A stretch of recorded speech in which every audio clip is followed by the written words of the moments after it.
Hello friends, ये खांसी की मेडिसिन प्रिपेयर हो रही है।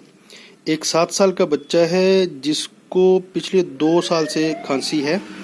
और खांसी में ख़ास बात क्या है कि रात को 12 बजे के बाद वो बच्चा बहुत ज़्यादा खांसता है और डेली उसको नेबुलाइज़र दिया जाता है। और अभी पहले ये 10 दिन की उसको दवाई दी थी, अब ये सेकेंड टाइम 10 दिन की दवाई जा रही है।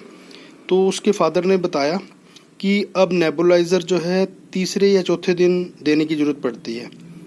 तो कहने का मतलब ये है कि केस इम्प्रूव कर रहा है और मुझे जहाँ तक लगता है 2-3 महीने में उसका नेबुलाइज़र छूट जाएगा और खांसी में भी पूरी तरह आराम आ जाएगा। Thanks for watching.